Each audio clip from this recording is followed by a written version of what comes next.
The video spread through the human military like wildfire, and someone with a sense of humor edited it and added music and captions, and within days there were memes and jokes and remixes, and Daiwan became famous without wanting to be, and everywhere he went,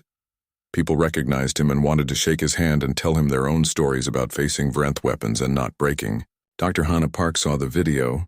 and she understood immediately what it meant, and she called an emergency meeting with the Military Psychological Operations Division, and she brought data and charts and brain scans, and she said, "We have been approaching this wrong, and we need to change everything right now." General Wu Jin-an sat at the head of the table, and he was old and tired, and had been fighting this war for 6 months and losing, and he looked at Hannah like she was speaking a foreign language, and he said, "You want us to use comedy as a military strategy?" And she said, "Yes, and that is exactly what I want." The room was quiet, and then someone laughed, and Hannah turned to them and said, "The Vrenth have built their entire civilization around fear and around being the scariest thing in existence. And they conquered 100 worlds because everyone they met was too afraid to fight back effectively. But we just discovered their weakness, and their weakness is that they cannot handle an enemy that refuses to be properly terrified." She showed them the data, and she showed them brain scans of humans under the Nix field, and she pointed out the patterns. And she said, when we experience fear, our brains light up in predictable ways, but humans have something unique, and we have the ability to override that response, and we can acknowledge the fear and then act anyway. And we can even find humor in terrifying situations, and this is not a bug, and this is a feature. General An was skeptical, but he was also desperate, and desperate men tried desperate strategies, and he said, "Explain how this would work in practical terms." And Hannah said, "We train our soldiers to respond to Vrenth fear tactics with mockery and defiance and humor, and we teach them to see the shrieks and the Nix fields and all the rest of it as things to laugh at instead of things to fear, and we make it cultural." One of the colonels said, "That sounds insane," and Hannah said, "Yes, and it does. And that is why it will work. And the Vrenth have never faced an insane enemy before, and they do not know how to process it, and their entire psychological warfare doctrine assumes that prey species will respond to fear with either flight or freeze, but we are going to respond with laughter." They argued for hours, and some people thought Hannah was brilliant, and some people thought she had lost her mind, and General An listened to all of it, and then he made a decision, and he said, "We will try it, and we have nothing to lose because we are already losing, and if this fails, then we are no worse off than we are now." The training program started immediately, and military psychologists worked with combat veterans and with people who had survived Vrenth attacks, and they developed what they called counter-terror protocol, and it was part therapy and part comedy, training and part pure stubborn defiance, and soldiers learned to recognize their fear response and acknowledge it, and then consciously choose to laugh at what scared them. Daewon was pulled into the program as an instructor, and he did not want to be, but they insisted, and he found himself standing in front of rooms full of soldiers and telling them about the shriek in the corridor, and about how stupid it looked, and about how he started laughing, and how that laughter saved his life, and some of them looked at him like he was a hero, and some of them looked at him like he was crazy, and he figured both were probably true. The memes kept spreading, and someone drew cartoons of shrieks with silly faces, and someone else wrote a comedy song about Vrenth weapons, and it became popular, and soldiers started singing it before battles and painting the cartoons on their equipment, and armor and officers tried to stop it at first, but then they realized it was helping morale, and they let it continue. Private Yuna Bayek was in the training program too, and she had nightmares about the shriek, but she also remembered Daewon and Sumin laughing, and she tried to understand how they did it, and how they took that fear and turned it into something else, and slowly she started to see it and started to understand that fear was just chemicals in her brain, and chemicals could not kill her unless she let them. 3 months after Broken Ridge, there was a major battle at the Ganymede station, and the Vrenth came in force, and they brought 5 Nix field generators and 12 shrieks, and they expected to overwhelm the human defenders like they had overwhelmed everyone else, and they activated the Nix fields and waited for the humans to break. The humans felt the fear, and it was real, and it was terrible, and some of them vomited, and some of them cried, and some of them wanted to run. But they had been trained for this, and they had practiced for this, and they knew what to do, and instead of breaking, they started talking to each other over the open communication channels. One soldier said, "I have had worse hangovers than this," and another said, "My mother-in-law is scarier." And another said, "Remember that video with the squid thing?" And they all started laughing, and it was not easy laughter, and it was forced at first, but it was there, and the Vrenth did not know what to do with it. The shrieks were deployed and they came through the corridors and they were horrible and glowing and making those sounds that drilled into your brain, and the soldiers saw them, and some people froze and some people ran, but most of them held their ground and started shooting. And one soldier threw a smoke grenade and said, "Eat this calamari." And another said, "I have seen scarier things in my fridge." The battle lasted 6 hours and the humans lost people and lost ground, but they did not break and they did not surrender. And by the end, the Vrenth were the ones who retreated, and it was the first time in the war that it happened, and it was the first time in Vrenth history that their fear weapons had completely failed against an organized military force. Volsk watched the battle reports and he felt something he had not felt in a very long time, and it was close to fear, and he understood now what was happening. And the humans were not just resisting, and they were adapting, and they were turning the Vrenth's greatest weapon against them. And he went to Kira again and said, "We need to negotiate," and she said, "Absolutely not." But something had changed, and Kira had seen her forces retreat, and she had seen the confusion in her officers, and she had heard the reports about human soldiers laughing while fighting, and she did not understand it. But she understood that their tactics were not working anymore, and that made her angry and afraid.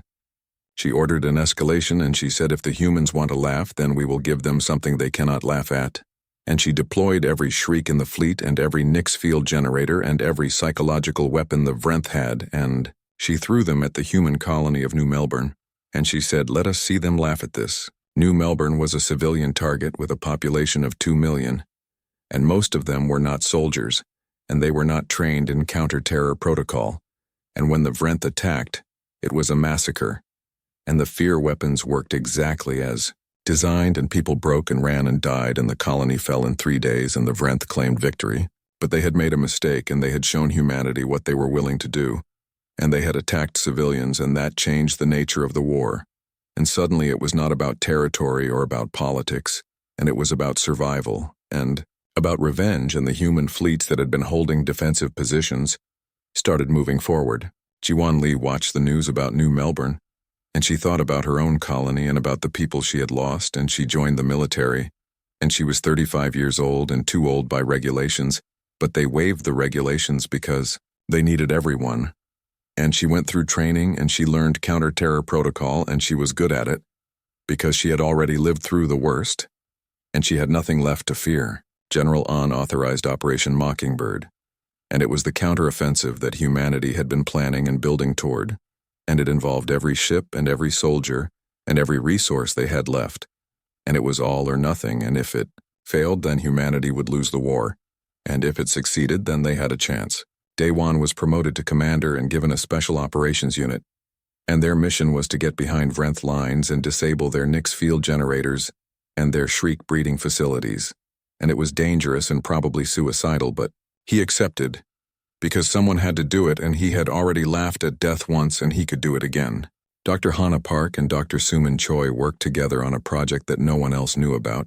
and it was classified at the highest level, and it involved understanding Vrenth psychology at a deeper level than anyone had before, and Hana thought she might have found something important and something that could change everything, but she needed more time and more data. The human fleets moved out, and they carried with them more than just weapons, and they carried recordings of humans laughing and living and celebrating, and they carried comedy routines and music and art, and they broadcast it all on every frequency. And they said to the Vrenth and to the galaxy and to themselves that humanity would not break and would not bow and would not stop being human no matter what came. Commander Daewon Kim stood on the bridge of the assault ship Defiance and watched the Vrenth home system grow larger on the view screen. And around him were 50 other ships carrying humanity's best soldiers and their best weapons and their best hope of ending this war. And he was terrified and also oddly calm, because fear was just something he carried now, like an old scar that ached in cold weather. Operation Mockingbird was not a typical military assault, and yes, they had weapons, and yes, they were ready to fight.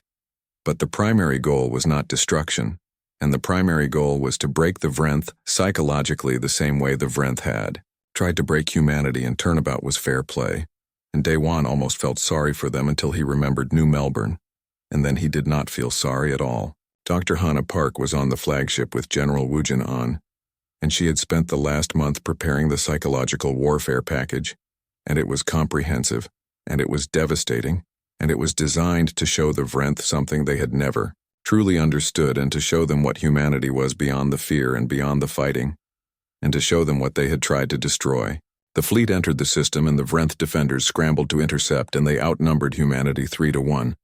But the humans did not engage immediately, and instead they started broadcasting, and every ship in the fleet started transmitting on every frequency, and the Vrenth communication networks were flooded with data. The broadcast showed humans living, and the footage was from Earth and from the colonies and from everywhere humanity existed.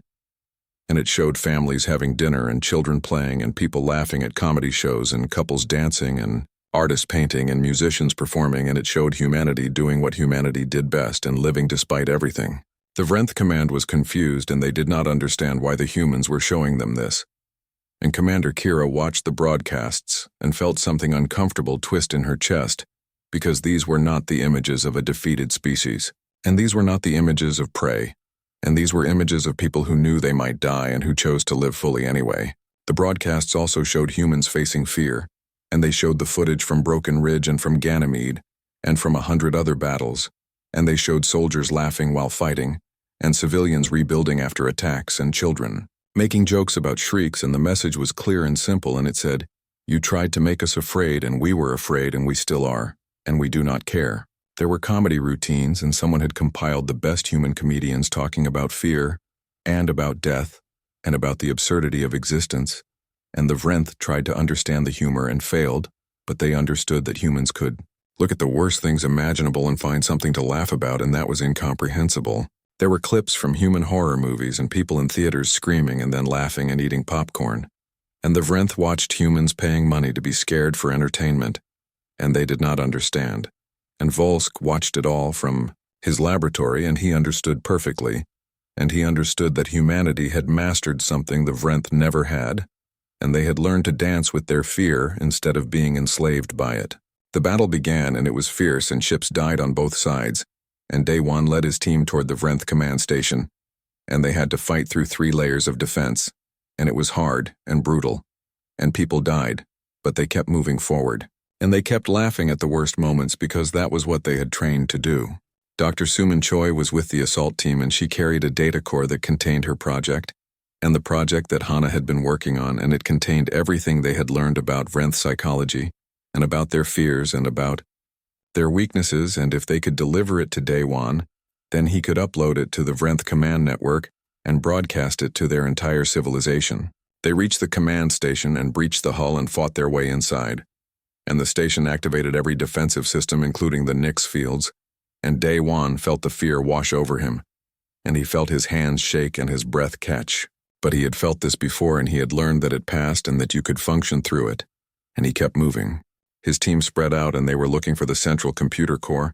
and Ji-Won Lee was with them, and she had proven herself in a dozen battles, and she moved like someone who had nothing to lose and everything to prove, and she took point and cleared rooms with efficient brutality. They found the computer core, but it was guarded by Kira herself, and she was in her combat armor, and she was ready to defend her position to the death. And she looked at the humans and said, "You have come far, and you have fought well,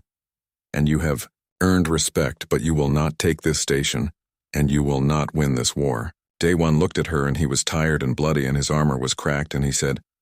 "We have already won, and you just do not know it yet." And she said, "You are losing ships and losing people, and you are in my territory, and I fail to see how that is winning." He said, "Winning is not about territory, and it is not about ships, and it is about who breaks first, and you are already breaking, and you are here defending a computer instead of leading your fleet, and you are alone, and you are afraid."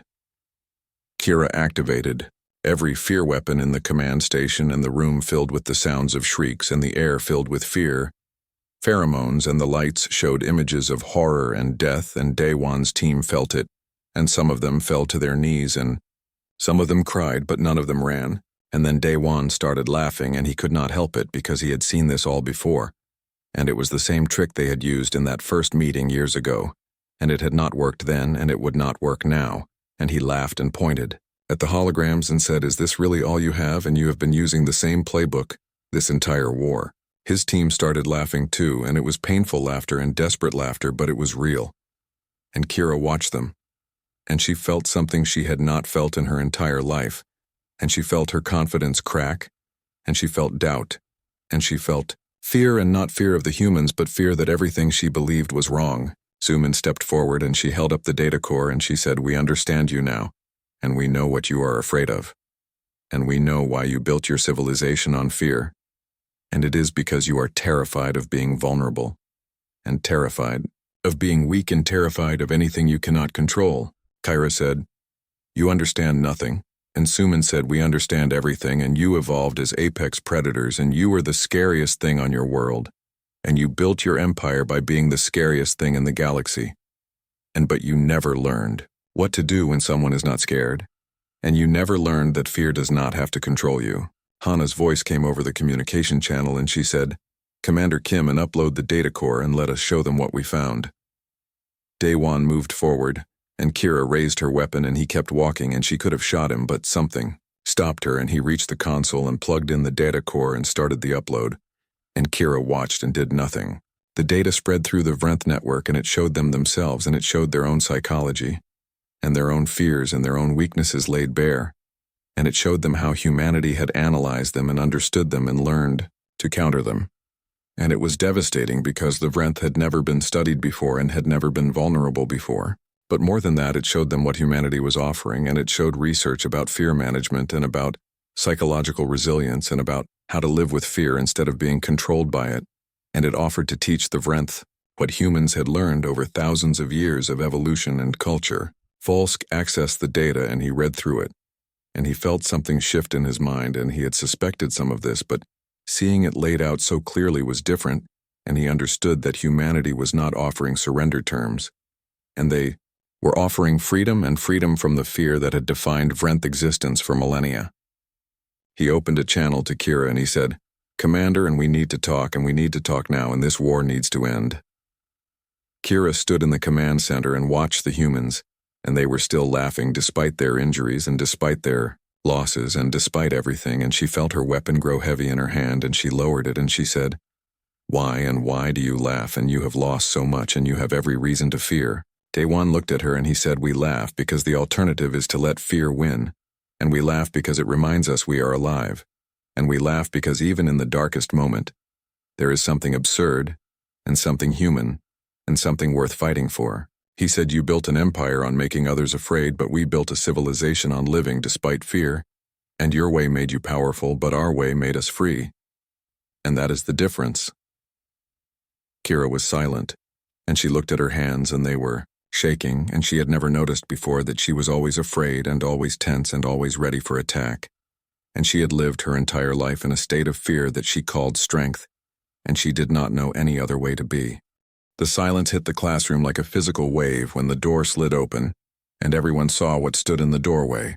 And it was not the kind of silence that came from students paying attention to a lesson, but the kind that came from prey animals, realizing a predator had entered their space, and every herbivore student in classroom 7B froze in their seats, with their eyes locked on the creature that stepped through the threshold. Takriel was young by his species standards, but he was already larger than most of the students in the room, and his body was covered in dark fur that seemed to absorb the light from the overhead panels,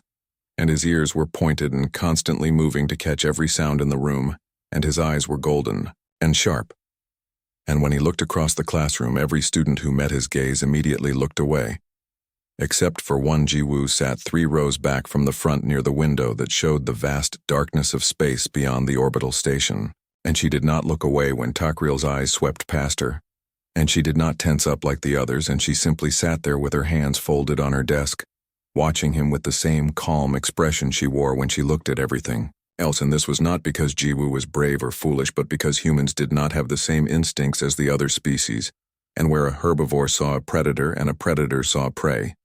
humans saw something else entirely. Teacher Calvin stood at the front of the classroom, and his long neck curved gracefully as he gestured toward an empty seat near the front, and his voice was soft and patient as always when he spoke to the new student, and told Takriel that he was welcome in the class, and that they had been expecting him, and that he could take any available seat and make himself comfortable. The other students watched as Takriel moved down the aisle, and his claws clicked softly against the metal floor with each step, and the sound seemed impossibly loud in the silent room, and everyone expected him to take the seat that Teacher Calvin had indicated near the front where the teacher could keep an eye on him. But Takriel did not go to that seat, and instead, he walked past it and continued down the aisle and past the second row and into the third row, where he stopped beside the desk next to Jiwoo. The tension in the room became almost unbearable, and several students in the front rows turned in their seats to watch, and in the back corner a small rabbit-like alien named Pip-Pix looked like he might faint from fear alone. And 2 rows behind Jiwoo, a human boy named Hyun sat up straighter in his chair with his muscles tensing as he prepared to move, if necessary, because Hyun had known Jiwoo since they were both small children back on Earth, and he had appointed himself her unofficial guardian. Ever since they arrived at the academy, Takriel stood beside the empty seat next to Jiwoo and looked down at her and waited for her to do something, and he expected her to protest or to ask him to sit elsewhere or to show some sign of the fear that he could smell coming from every other creature in the room. But Jiwoo did none of these things, and instead, she glanced up at him and then glanced at the empty seat and then looked back at her datapad as if his presence meant nothing at all. For a moment, Takriel did not know what to do, because in his experience, there were only 2 responses to his presence, and either creatures ran from him or they challenged him, and neither of those things were happening here. And this small human female with dark hair and calm eyes was treating him like he was just another student, and it confused him in a way that made his ears flatten slightly against his head. Then Takriel made his decision, and he pulled out the chair and sat down beside Jiwoo, and the sound of the chair scraping against the floor seemed to break whatever spell had fallen over the room. And slowly, very slowly, the other students began to turn back to face the front of the classroom, though their shoulders remained tense, and their attention remained divided. Teacher Calvin stood at the front of the classroom, and for just a moment, his ancient eyes moved from Takriel to Jiwoo, and then he did something that no one expected, and he smiled. And it was not a nervous smile or a forced smile, but a genuine smile that reached his eyes and showed that he was pleased with what he saw. And then, without acknowledging anything unusual, he turned to the board and continued with the lesson exactly as he had planned. The message was clear, and Teacher Calvin was treating this as normal, and he expected everyone else to treat it as normal as well. And if the elderly Methodian teacher who had survived 4 decades of teaching hundreds of species could smile and continue his lesson, then perhaps the students could at least pretend to focus on their work. Jiwoo pulled out her stylus and began taking notes on her datapad, as Teacher Calvin explained the day's lesson about galactic history and trade routes, and she wrote in neat, precise lines that showed she had done this many times before. And beside her, Takriel tried to do the same. But his stylus was made for smaller hands, and within minutes the pressure from his clawed grip caused it to crack and then break completely. The small snap of the breaking stylus made Takriel freeze, and he looked down at the broken pieces in his hand and felt anger rising in his chest, because everything in this place was made for soft creatures with delicate hands, and nothing was made for beings like him, and he could feel the frustration building as he realized he would not be able to take notes and would fall behind on his very first day. Then a hand appeared in his peripheral vision, and Takriel turned his head to see Jiwoo holding out a stylus toward him, and she did not say anything, and she did not look at him, and she simply held it out while continuing to write with her other hand using a backup stylus. She had pulled from her bag. Takriel stared at the offered stylus, and then at the human girl who offered it, and he had heard many things about humans, and most of those things involved their terrifying resilience and their ability to survive on a death world that would kill most other species within days, and their pack-bonding instincts that made them fiercely loyal to those they considered friends, and their strange tendency to adopt creatures that should be their enemies. He had not expected kindness, and he had not expected casual generosity from someone who had no reason to help him, and he did not know how to respond. So he simply reached out and took the stylus from her hand, and their fingers did not touch, but he noticed that her hand did not shake, and she did not flinch when his claws came near her skin. Jiwoo pulled her hand back and returned to taking notes with both hands now working in a practiced rhythm, and she did not acknowledge what she had done, and she did not seem to expect thanks or recognition, and she had simply seen a problem and solved it, and moved on.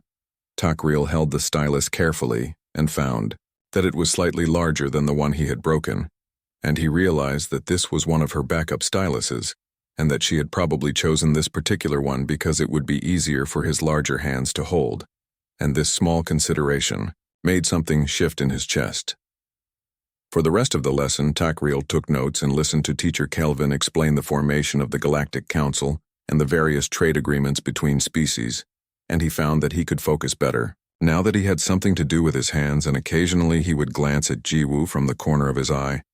and try to understand what kind of creature would sit calmly beside a predator and offer help without expecting anything in return. When the lesson ended and the bell chimed softly through the speakers, the other students gathered their belongings and hurried from the room, and most of them gave Takriel a wide berth as they passed, and some of them looked at Jiwoo with expressions that seemed to be a mixture of confusion and concern, as if they could not understand why she was still sitting there. Hyun appeared beside their desk and looked at Takriel with an expression that was not hostile, but was definitely watchful, and he spoke to Jiwoo in a low voice and asked if she was ready to go to their next class, and Jiwoo nodded and began packing her things. Takriel stood and held out the stylus toward Jiwoo and tried to find words to thank her, but before he could speak, she waved her hand dismissively and told him to keep it, because she had others. And then she and Hyun left the classroom, leaving Takriel standing there with the stylus still in his hand. Teacher Kelvin approached him then and asked how his first day was going, and Takriel did not know how to answer that question, so he simply said it was different than expected. And the old teacher smiled again and told him that different was often good, and that he should try to keep an open mind about his classmates. As Takriel left the classroom and walked through the corridors of the station toward his next class, he kept the stylus Jiwoo had given him, and he thought about the human girl who had not feared him and had not challenged him, but had simply treated him like anyone else, and he realized that perhaps this integration program would be more complicated than he had thought. 7 days had passed since Takriel first sat beside Jiwoo, and in those 7 days something strange had developed between them, that neither of them would have called friendship, but was not quite the relationship between ordinary classmates either. And they did not speak much during lessons, but Jiwoo had stopped flinching when Takriel's claws accidentally clicked against the desk, and Takriel had stopped tensing when Jiwoo made sudden movements, and they had developed an understanding that existed in the spaces between words. The other students watched this development with fascination and confusion, because predators and prey were not supposed to coexist peacefully, and humans were supposed to be dangerous death-worlders who should be as frightening as the Vryn. But instead the human students seemed completely unbothered by Takriel's presence, and some of them, like a girl named Nari, had even started saying hello to him in the hallways. Nari was loud where Jiwoo was quiet, and she smiled easily and talked constantly about xenobiology, and how fascinating she found the different species, and she had no sense of appropriate fear, which made the herbivore students nervous, but made the human students laugh, and she had declared on the 3rd day that she wanted to be friends with everyone in the school, including Takriel, who did not know what to do with this announcement. On the 8th day, Takriel entered the cafeteria for lunch and immediately felt the weight of dozens of eyes turning toward him, and the cafeteria was a large space with tables arranged in clusters, and most species sat with their own kind because that was comfortable and safe and expected, but Takriel had no kind to sit with because he was the only Vryn student at the academy. He collected his food from the dispensary, and the herbivore students working there kept their distance as they prepared his meal, which consisted mostly of synthesized proteins because fresh meat was expensive. On a space station, and he took his tray and looked for a place to sit.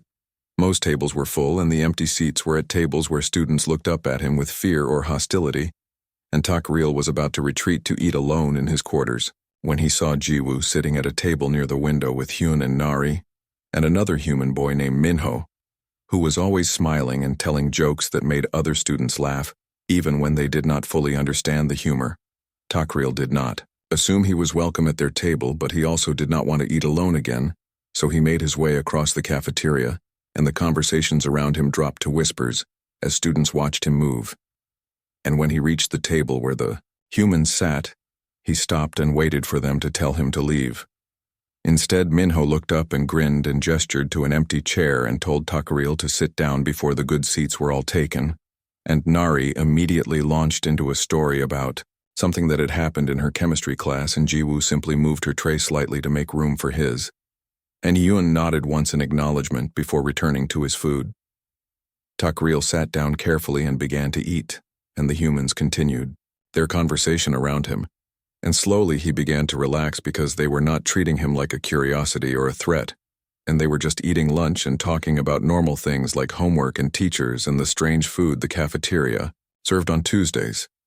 Then the situation changed and changed quickly. 3 students approached the table and Takriel recognized the one in front as Skrath, who was a reptilian from the Kresh species, and who had been making hostile comments about predators since the integration program began. And behind Siskarath were 2 other students who followed him everywhere and acted like his personal guards. Skarath stopped beside the table and looked down at Takriel with cold eyes, and when he spoke, his voice was loud enough that conversations at nearby tables stopped so others could listen, and he asked Takriel what a savage was doing eating with civilized beings, and whether the predator thought he belonged here among people who had evolved, beyond hunting and killing. The humans at the table went very still, and Hyun's hand moved slightly closer to his fork, and Minho stopped smiling, and Nari's cheerful expression disappeared, and was replaced by something harder, and Jiwoo simply looked up at Skarath with the same calm expression she wore when looking at everything else. Takriel felt his muscles tense and his instincts screamed at him to respond to this challenge, because his species did not back down from threats, and they did not allow insults to pass unanswered, and every part of his evolutionary history demanded that he stand and fight and show dominance. But Takriel also knew that this was exactly what Siskarath wanted, and that if he attacked another student, he would be expelled from the academy and sent home in disgrace, and his family's attempt to integrate with the wider galaxy would be marked as a failure, and he would prove everyone right who said that predators could never be civilized. So Takriel remained seated and kept his claws flat against the table and forced his breathing to stay calm, and he did not respond to the provocation, even though it went against every instinct he possessed. Skarath smiled at Takriel's silence and seemed to take it as weakness, and he continued speaking and said that predators were nothing but animals who pretended to be people, and that the Vryn were monsters who had terrorized peaceful species for generations, and that no amount of education would change what they truly were. The cafeteria had gone completely silent now, and everyone was watching to see what would happen, and security cameras in the corners tracked the confrontation, and 2 station guards stood near the entrance ready to intervene if violence broke out. Then Jiwoo did something that no one expected, and she stood up from her chair and moved to stand directly in front of Skarath, and she was much smaller than the reptilian student, but she looked up at him without any sign of fear or hesitation, and when she spoke her voice was quiet but clear. She told Skarath that he was blocking the light from the window and asked if he could move because she was trying to eat her lunch in peace. The simplicity of her words made the confrontation seem absurd, and Skarath stared at her as if he could not believe what he was hearing, because he had been delivering what he thought was a powerful speech about predators and civilization, and she had reduced it to a complaint about window lighting. Before Skarath could respond, Jiwoo sat back down at the table and resumed eating her food, and she did not look at him again, and she simply acted as if he no longer existed, and this dismissal was somehow more insulting than any angry words could have been. Hyun took this as his cue, and he sat down beside Jiwoo and began eating as well, and then Nari sat down on Takriel's other side and started talking about her xenobiology homework as if nothing had happened, and Minho joined them and made a joke about the cafeteria food that made Nari laugh. One by one other human students began moving toward the table, and a girl named Yuna, who rarely spoke to anyone, pulled up a chair and sat down with her sketch pad, and a boy named Day, who spent most of his time working on technical projects, appeared with his datapad and found a spot at the end of the table. The humans were not confronting Skarath or arguing with him, and they were simply choosing to sit with Takriel and eat their lunch and continue their conversations, and by doing so, they were making a statement that was louder than any words. Skarath looked around at the growing group of humans, and his confident expression began to falter because he had expected either violence from Takriel or fear from the other students, but instead he was being ignored and marginalized and made to look foolish in front of the entire cafeteria. His 2 followers shifted uncomfortably, and one of them suggested quietly that they should leave, and Skarath's scales flushed darker with anger and embarrassment. but there was nothing he could do without looking worse, so he turned and walked away with as much dignity as he could manage. The moment Sikroth left, the tension in the cafeteria broke and conversations resumed, and students went back to eating, though many of them kept glancing at the table where humans and a Vryn predator sat together. Sharing a meal, Takril sat very still and tried to process what had just happened, and he looked at the humans around him, and particularly at Jiwoo, who was calmly eating her food as if nothing unusual had occurred, and he did not understand why they had done this. Finally, he found his voice and asked Jiwoo why she had helped him and why any of them had helped him, when it would have been easier and safer to just let Sikroth humiliate him. Jiwoo finished chewing and swallowed and took a drink of water before she answered, and when she spoke she did not look at him but continued to focus on her food, and her voice was matter-of-fact. She said that Takril had not given her a reason not to help him, and that in the week they had been sitting together, he had been respectful and careful and had never acted like a threat, and she said that Sikroth had given him no reason to deserve that kind of treatment, and that she did not like bullies regardless of which species they belonged to. Hyun added that humans had a saying back on Earth, which was that you could judge people by how they treated those who could do nothing for them, and he said Takril had been polite to everyone, even when they treated him with fear and suspicion, and that counted for something. The Broken Ridge asteroid field was a mess of spinning rocks and ice chunks, and it was a terrible place to put a research station, but it was far from the main shipping lanes and perfect for studying extremophile organisms that lived in the deep cold and dark, and Dr. Suman Choi had been working there for 8 months when the Vrenth decided they wanted it. Lieutenant Daewon Kim got the evacuation order at 400 hours, and he was tired and sore from the last mission, and he did not want to fly into an asteroid field with Vrenth ships incoming, but orders were orders, and the research team at Broken Ridge was important, and someone had to get them out, so he climbed into his shuttle and launched before the coffee had even finished brewing. The trip took 3 hours at maximum burn, and Daewon spent most of it reading the intelligence reports about what the Vrenth were bringing to this fight, and it was not good, and they had deployed something new, and the preliminary reports called them shrieks. And that was all anyone knew, because everyone who had seen them up close was either dead or too traumatized to talk about it coherently. He reached Broken Ridge and found the station in chaos, and people were running everywhere and throwing things into cargo containers. And Dr. Suman Choi was in her laboratory refusing to leave until she had backed up her research data, and Daewon wanted to drag her out by force, but he understood. And he had his own things he would not want to lose, so he helped her download files while keeping one eye on the sensors. Private Unibayek was assigned to security, and this was her first real combat deployment, and she was 20 years old and terrified and trying very hard not to show it, and she followed Daewon around and kept her rifle ready and jumped at every loud noise, and he felt sorry for her, but there was no time to be gentle. The Vrenth fleet arrived faster than expected, and they did not bother with negotiations or warnings, and they just started releasing things from their ships, and Daewon saw them on the sensors, and they were big and moving fast and heading for the station, and he grabbed Suman and said, "We need to go right now," and she said 5 more minutes, and he said, "We do not have 5 minutes." The first shriek hit the station's outer hull, and they heard it, and it was a sound that should not have been possible in vacuum, but somehow it was there, and it was a scream and a roar and a grinding mechanical noise all at once, and it vibrated through the metal and made Daewon's teeth ache, and Yuna dropped her rifle and clutched her ears and said, "What is that? What is that? Oh God, what is that?" They ran for the shuttle, and the corridors were full of people trying to escape, and the lights were flickering, and more of those sounds were echoing through the station. And Daewon saw a shriek through a window and wished he had not, and it was like nothing that should exist, and it was all tentacles and glowing spots and too many limbs that bent in wrong directions, and it was pulling itself along the outside of the station, and it was big, and it was getting bigger. One of the researchers stopped running and just stared at the thing, and his face went blank, and he started drooling, and someone tried to pull him along, but he would not move, and Daewon made a decision and left him, because saving everyone was impossible, and saving some people was better than saving none. They reached the shuttle bay and started loading people, and Suman was counting heads and checking names on her tablet and saying, "We are missing 6 people and someone needs to go back for them." And Daewon said, "No, and we leave now." And she said, "I cannot leave them," and he said, "You can and you will." And she looked at him with anger and fear and understanding and said, "Fine, but I am going back for my data core." And before he could stop her, she was running back into the station, He cursed and told Yuna to get everyone into the shuttle and start the engines and do not wait for me if things go bad.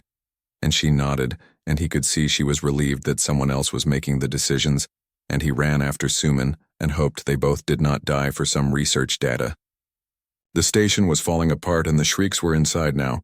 and he could hear them moving through the corridors and he could hear people screaming.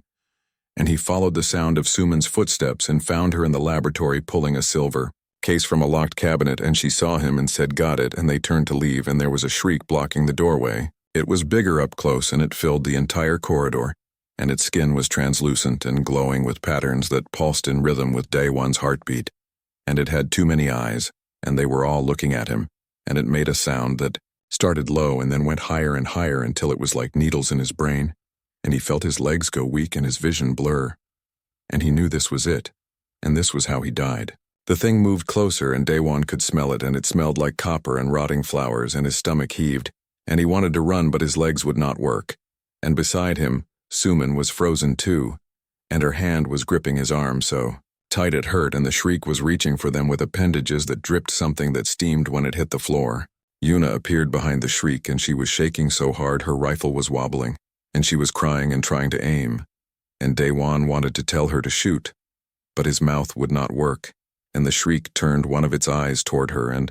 she made a sound that was half scream and half sob and dropped the rifle and ran. The shriek turned back to them and made that sound again, and Daewon felt something break in his mind, and it was like a rubber band snapping, and suddenly, instead of being frozen with fear, he was just tired, and the fear was still there, but it seemed distant and small, and he looked at this thing that was supposed to be the living embodiment of terror, and he thought it looked stupid. He started laughing, and he could not help it. And it was not hysteria, and it was genuine amusement, because the thing really did look ridiculous with its glowing spots and its too many tentacles and its dramatic entrance, and he thought about all the old monster movies he had watched as a kid and how the monsters always looked scary in the dark, but kind of silly when you saw them in full light. And this was the same thing. Suman looked at him like he had lost his mind, and he probably had, but he could not stop laughing. And he pointed at the shriek and said between gasps, "It looks like someone stuck a squid and a sound system in a blender." And the shriek tilted what might have been its head and seemed confused. Suman stared at him and then at the shriek, and then something in her broke too. And she started laughing, and it was the laughter of someone who had been stressed past their breaking point and who had finally found the absurdity in everything. And she said, "Oh God, it really does, and look at those tentacles, and they are just flailing around, and it does not even know what to do with them." The shriek made a different sound, and it was uncertain and questioning, and it moved forward and then back and then forward again.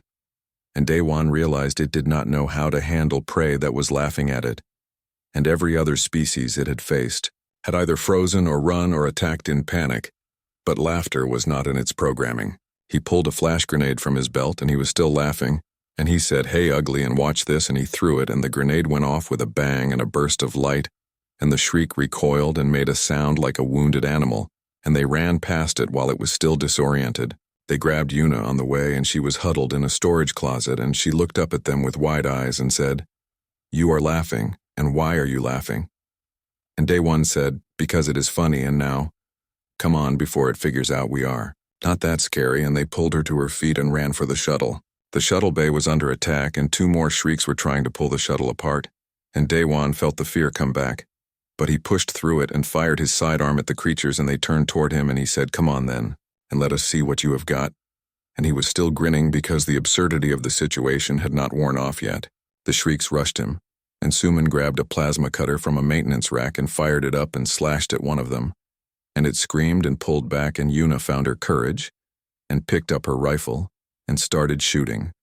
And the 3 of them fought like people who had nothing left to lose, and like people who had realized that fear was just a feeling,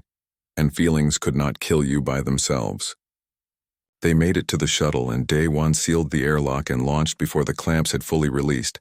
and the shuttle scraped against the bay door, and alarms were screaming, and he did not care, and he just pointed them at open space and burned the engines as hard as they would go. Behind them, the station was overrun, and the Vrenth were taking it, and people were dying, and it was a defeat like all the others. But Yuna's helmet camera had recorded everything, and the footage was automatically uploaded to the military network, and someone in command saw it, and saw 2 humans laughing at a shriek, and saw them fighting back, and saw them escape, and that someone sent it to their superior, and that person sent it higher, and by the time Daewon landed at the nearest military base, the video was spreading through the fleet. Volsk saw the video and he watched it 6 times, and each time he felt something cold settle in his chest, and he went to find Commander Kira, and he said, "We have a problem," and she said, "What problem?" And he showed her the video and said, "They are laughing at our weapons."